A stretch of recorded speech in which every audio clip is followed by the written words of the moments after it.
चलिए हम लोग शुरू कर रहे हैं क्लास 10th का हिस्ट्री, ठीक है, यानी कि इतिहास।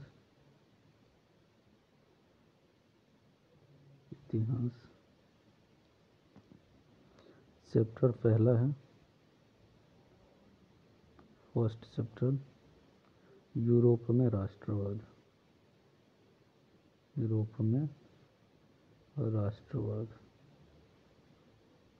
ठीक है, किसमें हम लोग क्वेश्चन आंसर करने जा रहे हैं, क्वेश्चन आंसर। ठीक है, जहाँ पे हम लोग अति लघु का क्वेश्चन आंसर कर चुके हैं। ये बुक है बीटीसी हम लोग कर रहे हैं, बीटीसी का सारा क्वेश्चन आंसर बना रहे हैं क्लास 10th। अति लघु का हो चुका है, ये सेकेंड पार्ट है। ठीक है, जिन्होंने अति लघु का नहीं देखा है वो फर्स्ट पार्ट में जाकर देख सकते हैं। यहाँ पे हम लोग लघु उत्तरीय का हम लोग यहाँ पे करने जा रहे हैं, लघु का सारा यहाँ पे हम लोग करेंगे। चलिए शुरू करते हैं फर्स्ट क्वेश्चन से। ठीक है, फर्स्ट क्वेश्चन क्या है, मेटरनिक युग, माफ कीजिएगा,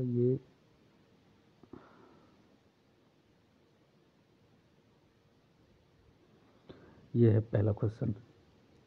ठीक है, 1848 की जो फ्रांसीसी क्रांति हुए हैं उसके क्या कारण हैं, इसके बारे में हम लोगों को बताना है। ठीक है, तो क्या लिखें, इसको लिखें कैसे कि 1848 की फ्रांसीसी क्रांति के निम्न कारण थे। ठीक है, पहला क्या लिखेंगे कि लुई फिलिप एक उदारवादी शासक तो था, लेकिन क्या था, वो अति महत्वाकांक्षी शासक था। ठीक है, दूसरा पॉइंट क्या लिखेंगे कि उसने स्वर्णिम मध्य वर्गीय नीति का अवलंबन किया था, यानी कि वो ऐसा काम किया जिससे केवल मध्य वर्ग को ज़्यादा फायदा हो। ठीक है, तीसरा पॉइंट क्या था कि 1840 ईस्वी में उन्होंने गीजो को अपना प्रधानमंत्री बनाया।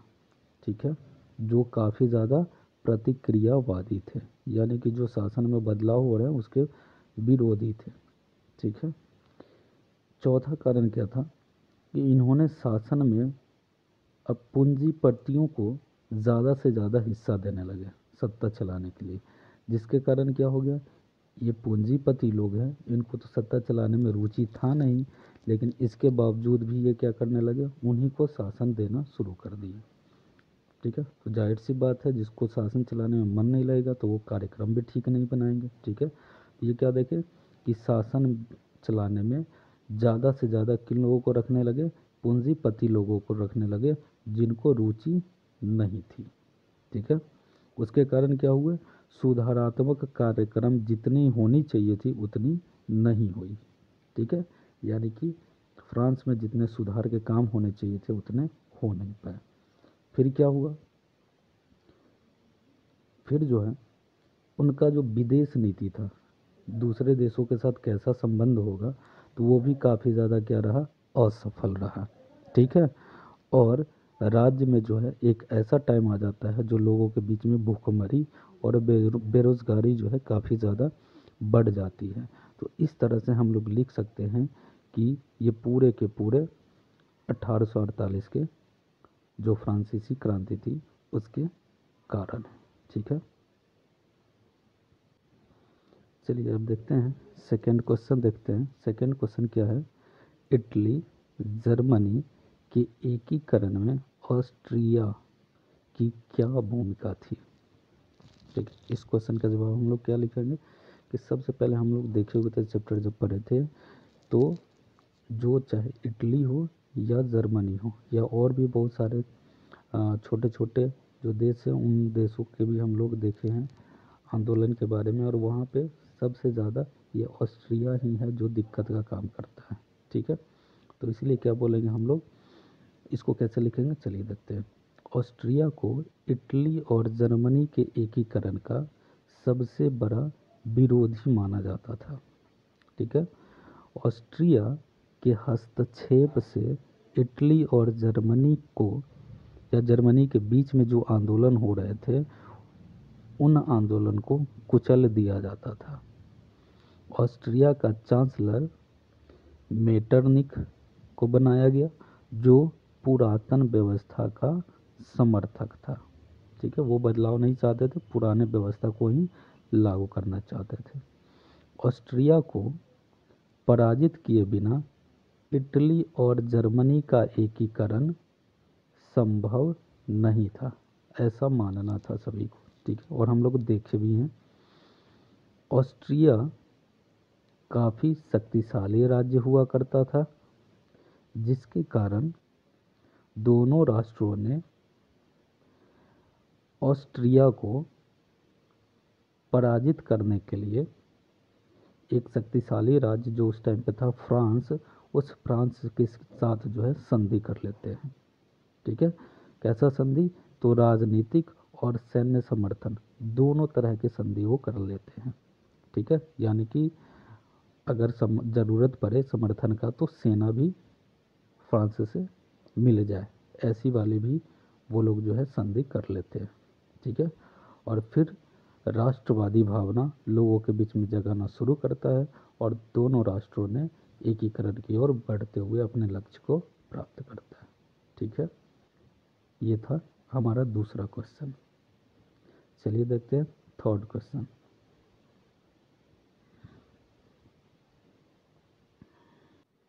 थर्ड क्वेश्चन है, यूरोप में राष्ट्रवाद को फैलाने में नेपोलियन बोनापार्ट किस प्रकार सहायक हुआ? मतलब बोनापार्ट जो है, नेपोलियन बोनापार्ट, उन्होंने किस तरह से पूरे यूरोप में राष्ट्रवाद की भावना को फैलाया? ठीक है, चलिए देखते हैं कैसे लिखेंगे। यूरोप में राष्ट्रीयता की भावना का विकास फ्रांस के राज्य क्रांति के पश्चात नेपोलियन के आक्रमणों ने महत्वपूर्ण योगदान दिया। यूरोप के कई राज्यों में नेपोलियन के अभियानों द्वारा नव युग यानी कि नया युग की संदेश पहुंची।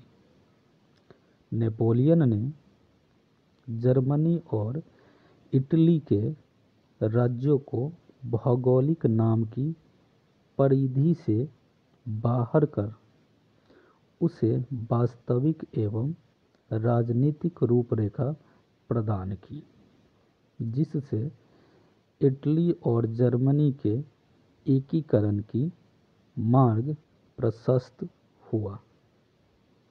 दूसरी तरफ नेपोलियन की नीतियों के कारण फ्रांसीसी प्रभुत्व और अभियान के विरुद्ध यूरोप में देश भक्तिपूर्ण विक्षोभ भी जगा। यूरोप के देशों में क्या होते हैं? भक्तिपूर्ण विक्षोभ बताते हैं अभी इसका मतलब। ठीक है, इस प्रकार यूरोप में राष्ट्रवाद को फैलाने में नेपोलियन बोनापार्ट की अहम भूमिका थी। हम लोग चैप्टर पढ़े थे तो वहाँ पे हम लोग देखे थे कि नेपोलियन बोनापार्ट जो है सबसे पहले फ्रांस में राष्ट्रवाद की भावना को जगाते हैं, वहाँ की व्यवस्था बदलते हैं और फिर जो है उस व्यवस्था को अपने पड़ोसी जो देश हैं वहाँ भी लेकर जाते हैं, जहाँ पे लोग उन्हें आमंत्रण कर रहे थे कि आइए हमारे यहाँ के राजा को भी आप हटा करके और अपने जैसा व्यवस्था कायम करिए। लेकिन फिर बाद में क्या होता है कि उन लोगों को नेपोलियन के जो कुछ काम है, उनके जो सैनिक है या उनके जो शासन चलाने वाले लोग हैं, उन लोगों से कुछ दिक्कत होने लगती है और लोगों को बहुत सारी समस्याएं का सामना करना पड़ने लगता है। इसी को बोला गया है कि भक्तिपूर्ण विक्षोभ भी जगने लगा लोगों के बीच में। ठीक है, चलिए तो इस तरह क्या हो गया कि अब जो है यूरोप के भीतर राष्ट्रवाद की भावना पूरा फैल चुका है। ठीक है, लेकिन उसका मुख्य कारक कौन था? तो बोनापार्ट। शुरुआत कौन किया? तो नेपोलियन बोनापार्ट ने ही। ठीक है, चलिए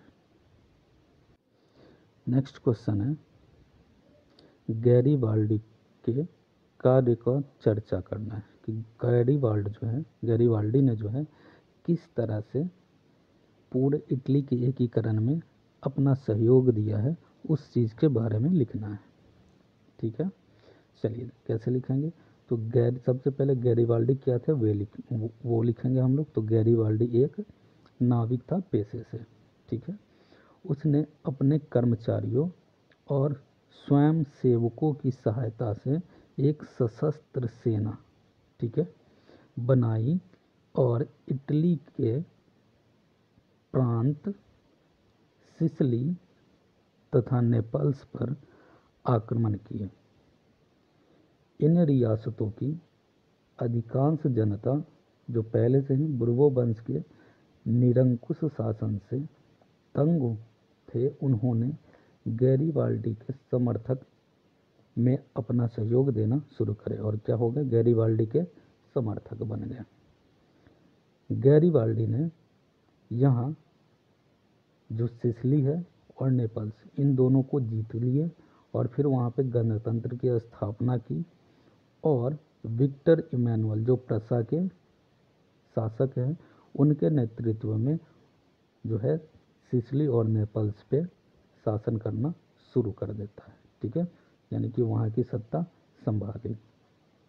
और फिर कुछ समय के बाद जब वो बिस्मार्क से मिलते हैं तो बिना किसी संधि के बिस्मार्क के विचारों से इतने प्रभावित हो जाते हैं कि अपना सारा संपत्ति, सारा कुछ विक्टर इमैनुअल को दे करके, सौंप करके, और फिर वहाँ से वो एक साधारण किसान के भांति जीवन जीने का प्रण करते हैं और अपने गांव लौट जाते हैं, ठीक है।